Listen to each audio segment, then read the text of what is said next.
Hello everyone, my name is Matthew Malik and together with Jessica Yanga, we will be talking about our answers on exercise 13.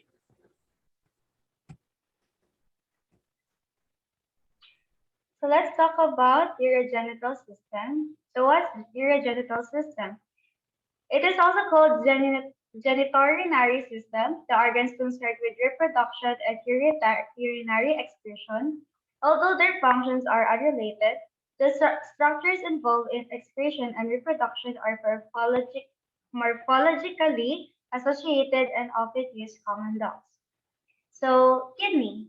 The kidneys are where the frog's blood gets cleaned, and all the waste substances in the blood are filtered out in the kidneys and then passed out of the frog's body. It also balances lots of other things in blood, such as the levels of water and minerals. They are often fat bodies that are attached to the kidney. Kidneys are dark red and bean-like structures compact, occurring in a pair located posteriorly in the body cavity on both of the sides of the vertebral column. Next is the urinary space or Bowman space. The seat-like space between the visceral and parietal layers of the capsule of the renal cortisol. It opens into the proximal tubule of the nephron at the neck of the tubule. Bowman's capsule is a part of the nephron that forms a cup-like sac surrounding the glomerulus. Bowman's capsule encloses a space which represents the beginning of the urinary space and is contagious with the proximal convoluted tubule of the nephron. Next is the podocyte, specialized epithelial cells that cover the outer surfaces of glomerular capillaries. They have unique cell junctions that are also known as slit diaphragms, which feature nephrin and neph family proteins, in addition to components of adherens, tight, and gap junctions connecting adjacent podocyte processes. So next is the frog's testis.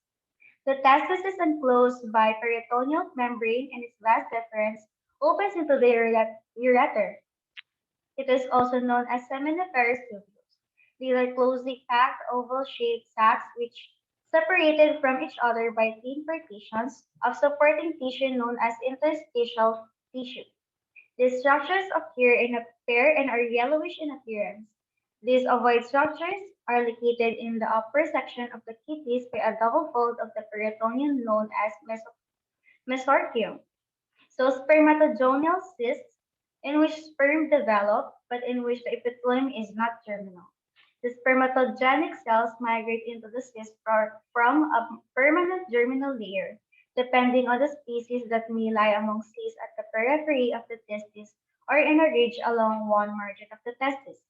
After invading the thin non-germinal epithelium of a cyst, spermatogenic cells multiply, producing enormous numbers of sperm, which then cysts become greatly swollen and whitish in color. The entire testis also swells and has a granular appearance. And finally, the cyst bursts and the sperm are shed into ducts. The next is the seminiferous tubule, that is coiled tubes. These are walls of which contain cells that produce sperm and are surrounded by a capsule that is called the tunica obuginea. The tubule walls consist of a multi-layered germinal epithelium containing spermatogenic cells and Sertoli cells. Seminiferous tubules may begin blindly at the tonic or outermost tissue layer and shall pass towards the center, becoming tortuous before emptying into a system of collecting tubules. The last is the spermatid, is the first haploid cell produced during spermatogenesis. This is the cell that has the correct number of chromosomes to fertilize an egg, initiating the process of embryogenesis. Spermatids is a product of meiosis that matured to become elongated spermatids or spermatoza during spermiogenesis. Spermatids change their round shape to become elongated spermatids. Then a tail develops to help with forward movement, and a midpiece form that contains the mitochondria and centrioles link the midpiece to the head of the spermatozoa.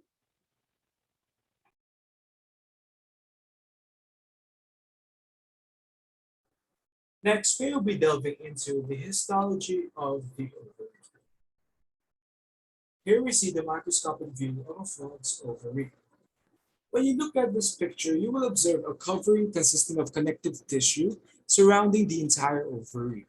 This is called the theca externa. Contrary to this, the theca interna is the membrane covering one primary oocyte or follicle. As you can see, the egg cells, the primary oocytes, are at various stages of maturity.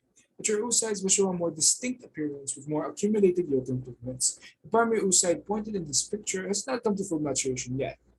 The part inside the oocyte is the nucleus, or also referred to as the germinal vesicle. Next, we'll be moving on to the urinary and reproductive organs of the frog. First is the urinary bladder. It is a sac that stores urine until it passes out of the body through the cloaca. Next, we'll be talking about the testes, kidneys, and the corpora adiposa or fat bodies. As you can see in this male specimen, the testes are elongated structures found in the ventral surface of each kidney. The testes produce sperm or male sex cells. The kidneys are the main organs of the excretory system. As mentioned before, they are responsible for filtering blood and excreting excess water. They are made up of nephrons, which function by removing waste products of metabolism from the body and regulating the number of ions inside the body. Fat bodies or corpora adiposa are yellowish finger-like structures that function as energy stores. They are accumulations of fat within the body. Next, we'll be delving into the female reproductive organs. We have the uterine enlargement, which is considered a distensible sac. Next, we have the ovaries and oviducts. The oviducts, are also referred to as the Mullerian ducts, are the highly convoluted, white, long tubes on each side of the ovary. The ovaries produce eggs or female sex cells, moving through the oviducts and the cloaca outside the body for external fertilization to take place. This is the easiest to identify because you can see the ovary is enlarged as pigmented eggs are produced. Next, we'll be talking about our answers for the guide question. Now, the first guide question asks us to enumerate the major steps in urine formation in the nephron. First, we have glomerular filtration, which primarily occurs in the glomerulus. The glomerulus is a cluster of capillaries that acts as a filtration center. Blood will flow from the afferent arteriole into the glomerulus. This prompts filterable materials like water and nitrogenous waste to move into the glomerulus as well. Other materials that were not able to be filtered will instead leave through the afferent arteriole. The filterable materials will then coalesce into the glomerular filter. Next, we have the reabsorption stage. This is where particles like molecules and ions are absorbed to be transferred to the circulatory system. This is where the non-filterable fluids from the free use processes enters the nephron. Through the different parts of the nephron, namely the proximal or distal convoluted tubules, the loop of Henle, and the collecting duct, water and ion particles are removed from the said fluid. Osmolality happens as a result. The fluid then reaches the collecting duct, where secretion will happen. Secretion. This is where certain particles like hydrogen ions, creatinine, and drugs will be filtered out from the blood via the peritubular capillary network and will be transported into the collecting duct. The combination process that we have discussed previously is the product of urine. There are two components to urine: unabsorbed water and urea. The reason water is being expelled is because the body wants to lower its blood volume. Urea is a substance that process of ammonia and carbon dioxide. It is the body's way of expelling nitrogen through ammonia. Urine also contains salt and other substances of waste. Next, the second question asks us to detail on the processes of gamete formation, which are oogenesis and spermatogenesis, and they also ask us to enumerate the major differences of the two processes. First, we have spermatogenesis, which is the process of creating male gamete cells called sperm, the testes. Now, to increase the number of sperm cells, the cells undergo the process of meiosis, in which the completed process begets 4 haploid sperm cells. The process of spermatogenesis has 4 steps. 1. The basic diploid sperm cell, or the spermatogenia, that resides in the seminiferous tubules, will undergo the process of mitosis during the interphase stage particularly, and will try to replicate themselves. They then undergo the process of meiosis 1, in which the end product begets 46 pairs of sister chromatids. Then, step 2, the chromatids undergo the process of synapsis, wherein they trade genetic information with one another. Then, step 3, these chromatids further divide themselves into 2 spermatocytes. These are also known as strotocytes. They then divide themselves once more through the process of meiosis 2, wherein they produce 4 spermatids that have 23 chromosomes. Then, in order to develop and mature into 4 sperm cells, spermatids will have to move from the lumen that they originally resided in to the epididymis of the testes. During the process of maturity, they will develop important organelles like the axoneme and then develop a sperm tail. Next, we have the process of oogenesis, which is the process of creating a female gamete cell called ova. In this process, one egg cell will be produced. They will be called ova.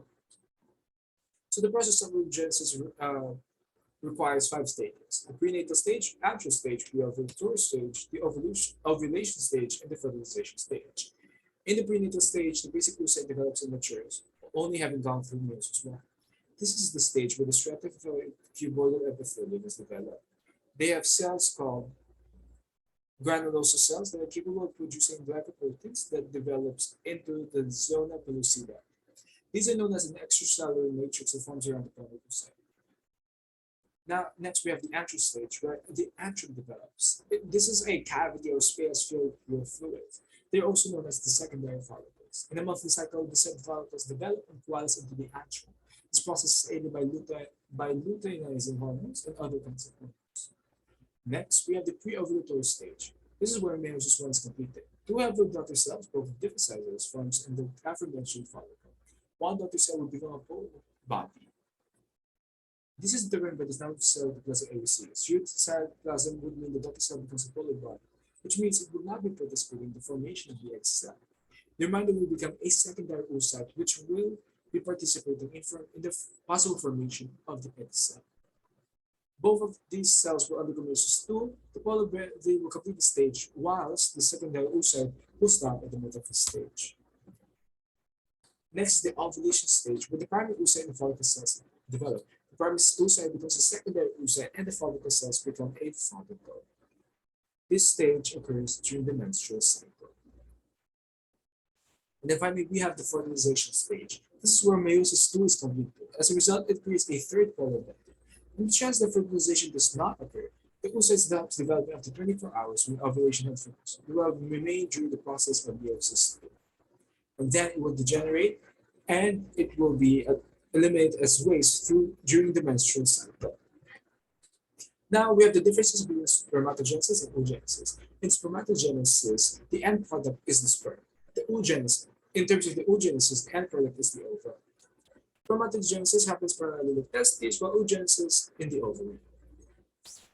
Spermatogenesis occurs only in the testes, while majority of the process of oogenesis occurs in the ovary, whilst the remainder occurs in the oviduct.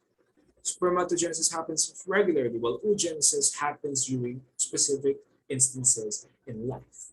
During the prenatal stage or the fetus development stage, and also during prenatal stages when the organism is mature. Sperm cells of the spermatogenesis process are able to move around, while ova are not capable of mobility. In the cytokinesis process of spermatogenesis, the cells are able to divide equally amongst themselves, resulting in formed sperm cells. In oogenesis, unequal cytokinesis occurs, wherein ultimately the process produces one large ova and tiny polar bodies. So we have urine, egg cells, sperm cells, which are the pathways. And first, we have urine. The kidneys are organs that excrete urine. Connected each kidney is a ureter, a tube through which urine passes into the urinary bladder, a sac that stores urine until it passes out of the body through the cloaca. These are kidney, urinary bladder, ureter, testis, Bader's canal, vasa efferentia, and cloaca. Next is the egg cells. In female frogs, ovaries shed the mature eggs in coelomic cavity. Eggs enter oviducal funnel to reach oviduct. Eggs enter cloaca through oviducts of both sides. The two oviducts join to form a triangular organ called uterus where an embryo can grow. So these are ovaries, kidney, oviducts, uterus, and cloaca. And last one, we have sperm cells. Sperms are produced in the testes of the frog. The mature sperms are carried into the vasa efferentia from testes. The vasa efferentia runs through the mesorchium and enter the kidneys. Hence, the sperm enters the kidney. From the kidney, the sperms enter the Bidder's canal. They then enter the urinogenital duct and are released into the water through the cloaca. The sperms fertilize the eggs released by the female frog in water. So we have testes, vasa efferentia, mesorchium, kidney, Peters canal, urogenital duct, and cloaca. This concludes our discussion for our answers and exercise 13. Thank you for listening, everyone, and we hope you have learned something from our presentation. Thank you.